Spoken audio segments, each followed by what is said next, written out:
the moment to call the boy of the room, our chief guest, Hamad Safi, who has brought a bag full of motivational and inspirational words. میں چاہتا ہوں کہ جب میں ان کا نام لوں، جب میں ان کو بلاؤں تو آپ سب بے شمار تعلیم ان کا استقبال کریں. Everyone, please welcome Hamad Safi. تو جیسا کہ آپ سب لوگ جانتے ہیں آج 9 نومبر ہے، علامہ اقبال ڈے ہے. یقیناً ہم سب بہت زیادہ خوش ہیں اس کے لیے. تو میں آج اسٹارٹ ہی علامہ اقبال سے کرنا چاہوں گا، اور میں چاہوں گا کہ میں شروعات میں تھوڑے سے ان کے کردار کے اوپر بات کروں اور ان کے کریکٹر کے اوپر تھوڑی سی بات کروں، اور ان شاء اللہ تعالیٰ ان کے بارے میں بات کرنے کے بعد ان شاء اللہ ہم پھر جنرل موٹیویشن جتنی بھی چیزیں ان سب کی طرف ہم ان شاء اللہ آئیں گے. اور ہاں، اگر بیچ میں سے آپ لوگ چاہتے ہیں تو آپ لوگ مجھ سے سوال بھی پوچھ سکتے ہیں ان شاء اللہ. اگر اجازت ہے تو میں 10 منٹس یا 20 منٹس اگر ایسا ہو تو بیچ میں کوشچن آنسر سیشن کر سکتے ہیں. جتنے بھی لوگ ہیں یہاں پہ اگر آپ کو کوئی سوال ہو تو اس میں آپ مجھ سے پوچھ سکتے ہیں. دیکھیں، سب سے پہلے اکثر آپ یوٹیوب پہ یا کہیں پہ ویڈیو دیکھتے ہیں تو اسٹارٹ میں ایک اسپوائلر الرٹ دیتے ہیں. تو میں بھی سب سے پہلے ایک اسپوائلر الرٹ دینا چاہتا ہوں. I am still a kid and ان شاء اللہ I am going to be 14 years old next 23 March 2021. تو میں ابھی بھی بچہ ہوں فی الحال، اور میں علامہ اقبال کے بارے میں میرے پاس اتنی انفارمیشن نہیں ہے، اور نہ ہی میرے الفاظ میں سمجھتا ہوں اس قابل ہیں کہ میں علامہ اقبال رحمۃ اللہ علیہ کے کردار کو بیان کر سکوں، ایکسپلین کر سکوں یا اس کے اوپر بات چیت کر سکوں. تو انشاءاللہ آج ہم جو ہیں اس دور کے جتنی بھی صاحب بصیرت شخصیات تھے علامہ اقبال رحمۃ اللہ علیہ کے دور میں، جتنے بھی بڑے لوگ تھے ڈفرینٹ ممالک سے جن کا تعلق تھا، ڈفرینٹ جگہوں سے جن کا تعلق تھا، ہم ان کے اوپر بات کریں گے کہ ان کے کیا کمنٹس ہیں علامہ اقبال رحمۃ اللہ علیہ کے اوپر. سب سے پہلے بات کرتے ہیں قائد اعظم رحمۃ اللہ علیہ کی. لیکن سب سے پہلے تو میں یہ کلیئر کروں، اور آپ سب کو پتہ ہے کہ قائد اعظم رحمۃ اللہ علیہ کتنی بڑی شخصیت ہے. اگر ان کے لندن کی لائف کی بات کی جائے تو وہ ایک بہت بڑے بیرسٹر تھے، لندن میں ایک بہت بڑے وکیل تھے اور ایک بہت ایکسپینسو وکیل تھے. اور آپ لوگوں نے یہ سنا ضرور ہوگا کہ جب وہ ان کی شادی کے بعد جب وہ اپنا گھر بناتے ہیں تو گھر کے صرف غسل خانے باتھ روم کے اوپر وہ اس وقت کے 50,000 روپے لگاتے ہیں. تو اس سے آپ کا اندازہ ہو سکتا ہے کہ وہ کتنے بڑے وکیل تھے اس دور میں. قائد اعظم رحمۃ اللہ علیہ جو کہ خود یہ کہتے ہیں کہ میں ایک بہترین زندگی لندن میں جی سکتا تھا کیونکہ میں ایک بہترین لائف اسٹائل گزار سکتا تھا، لیکن میں ہندوستان اسی لیے آیا تاکہ میں مسلمانوں کی مدد کر سکوں. اور علامہ اقبال رحمۃ اللہ علیہ کا جو خواب تھا پاکستان بنانے کا، ایک آزاد ریاست بنانے کا، اس خواب کو میں پورا کر سکوں. تو وہ محمد علی جناح علامہ اقبال رحمۃ اللہ علیہ کے بارے میں کہتے ہیں کہ مجھے اس بات پر فخر محسوس ہوتا ہے کہ میں علامہ اقبال رحمۃ اللہ علیہ کی جو سوچ ہے ان کی سوچ کا ایک ادنا سا، ایک چھوٹا سا سپاہی. اور وہ یہ بات بھی کرتے ہیں کہ میں نے یعنی قائد اعظم نے اپنی زندگی میں علامہ اقبال رحمۃ اللہ علیہ سے پڑھا اسلام کا داعی، یعنی اسلام کو سمجھنے والا، اسلام کی تصدیق کرنے والا، اسلام کو جاننے والا قائد اعظم رحمۃ اللہ علیہ کا. تو میں نے اتنی بڑی شخصیت جو کہ اسلام کو جانتی ہے اپنی پوری زندگی میں کہیں نہیں ملی. اچھا، قائد اعظم کے بعد ہندوستان کی طرف جائیں تو اس دور کے ایک ہندو پولی میتھ فلاسفر تھے اور ایک بہت بڑے فلاسفر تھے اور ایک بہت بڑے پوئٹ بھی تھے. رابندر ناتھ ٹیگور نام ہوتا. رابندر ناتھ ٹیگور علامہ اقبال رحمۃ اللہ علیہ کی وفات کے بعد یہ کہتے ہیں کہ علامہ اقبال رحمۃ اللہ علیہ کے اس دنیا سے جانے کے بعد جو خالی جگہ رہ گئی ہے، جو خلا رہ گئی ہے، رابندر ناتھ ٹیگور کہتا ہے کہ شاید ہی کوئی آنے والے دور میں یا اس دور میں اس خلا کو پور کر پائے. اتنی بڑی شخصیت ہے وہ. تھوڑا سا آگے اور چلتے ہیں ایران کی طرف. ایران کے ایک بہت بڑے تو نہیں لیکن سب سے بڑے شاعر ہم کہہ سکتے ہیں جن کو ملک الشعراء ایران بھی کہا جاتا تھا. ایران کے سب سے بڑے شاعروں کے شاعر تھے جن کا نام محمد تقی بہار صاحب تھا.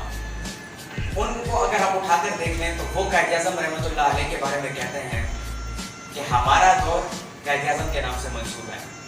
وہ فارسی میں وہ بہت خوبصورت لائن ہے، وہ میرے ابھی ذہن میں آنے کی اس طرح ہے کہ عصر حاضر خاصہ اقبال گشت اس طرح ہے، جس کو وہ کہتے ہیں کہ ہمارا دور اقبال کے نام سے منسوب ہے. یعنی جب بھی اس دور کی بات کی جائے یا اس دور میں بڑے جتنے بھی لوگ تھے، فلاسفر، سائنٹسٹ، یا پولیٹیکل لیڈرز جتنے بھی تھے ان سب کی بات کی جائے گی تو اس میں محمد اقبال کا ذکر ضرور ہوگا. چاہے کوئی پاکستان میں اس کی ذکر کرتا ہے, امریکہ میں اس کی کوئی ذکر کرتا ہے, یا عرب کے ممالک میں کرتا ہے, علامہ اقبال کا ذکر اس میں لازمن ہوگا.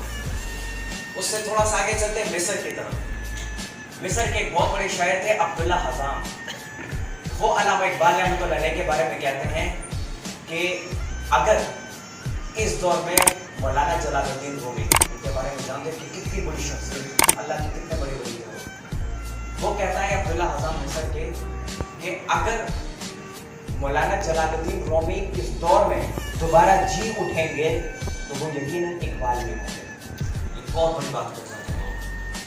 اور پھر آخر میں علامہ اقبال کے جو اپنے استاد تھے جن کا نام تھامس واکر ارنولڈ تھا, وہ علامہ اقبال یعنی اپنے شاگرد کے بارے میں کہتے ہیں کہ indeed he is the man of his age, he is the man ahead of his age, and he is the man adored of his age. کہ یقیناً علامہ اقبال اپنے دور کے انسان, اپنے دور کے انسان کیسے ہیں؟ جس طرح میں نے قائد اعظم رحمۃ اللہ علیہ کا ذکر کیا, وہ کہتے ہیں کہ میں نے اپنی زندگی میں اسلام کو جاننے والا اس سے بہترین شخصیت میں نے کوئی نہیں دیکھی. تو اسی لیے علامہ اقبال رحمۃ اللہ علیہ اپنے دور کے انسان ہیں. مطلب اپنے دور میں, اس دور میں ان سے بہتر کوئی بھی نہیں تھا اسلام کو جاننے والا, یا ان سے بہتر گائیڈ کرنے والا کوئی بھی نہیں تھا. اچھا, ہی از دا مین اہیڈ آف ہز ایج, اپنے دور سے آنے والے دور کے انسان. وہ کیسے؟ آواز دے سکتے ہیں. جو وارننگس علامہ اقبال نے اس دور میں ہمیں دی تھی وہ ایک ایک کر کے ہمارے سامنے آئی ہیں. ہم ایک ایک کر کے اس کو سمجھ رہے ہیں کہ اگر ہم نے یہ نہ کیا ہوتا تو آج ہمارے ساتھ یہ نہیں ہوتا. اور اس کے علاوہ ایک بہت بڑی اگزامپل آپ کو میں یہ دیتا ہوں کہ اس دور میں علامہ اقبال رحمۃ اللہ علیہ ڈیموکریسی, جمہوریت کے بارے میں کہتے ہیں کہ یہ ظلم و استبداد کا دیو ہے جو سر پیٹتا چلا آ رہا ہے. یہ شاخ نازک پہ جو آشیانہ بنے گا وہ ناپائیدار ہوگا. اس دور میں علامہ اقبال ڈیموکریسی کے بارے میں بات کرتے ہیں کہ یہ اس کی جو شاخ ہے یہ نازک ہے, یہ ناپائیدار ہے, کبھی بھی ٹوٹ سکتی ہے. اس دور میں علامہ اقبال نے ہمیں وارن کیا, اور آج ہم یقیناً دیکھ سکتے ہیں پاکستان میں, انڈیا میں, بنگلہ دیش, سری لنکا, نیپال, ان تمام ممالک میں ہم دیکھ سکتے ہیں کہ کس طریقے سے ڈیموکریسی نے ہمیں نقصان کیا. اچھا, صرف یہ نہیں بلکہ ان کا کلام جو ہے ریزریکشن بیسڈ ہے. کل میرا دبئی میں ایک آن لائن پروگرام تھا اور اس پروگرام میں بھی میں نے یہ بات کی کہ علامہ اقبال کا جو کلام ہے وہ کلام ریزریکشن بیسڈ ہے. یعنی جس دور میں بھی آپ ان کے کلام کو پڑھتے ہو, سمجھتے ہو اور پھر اسے اپنی زندگی میں امپلیمنٹ کرتے ہو, کیسا دور بھی ہو, تاریخ سے تاریخ تر دور, تاریخ سے تاریخ ترین جیسا دور بھی ہو, آپ ریزریکشن کر سکتے ہو, دوبارہ اٹھ سکتے ہو اور آپ اور لوگوں کو اپنے ساتھ اٹھا سکتے ہو.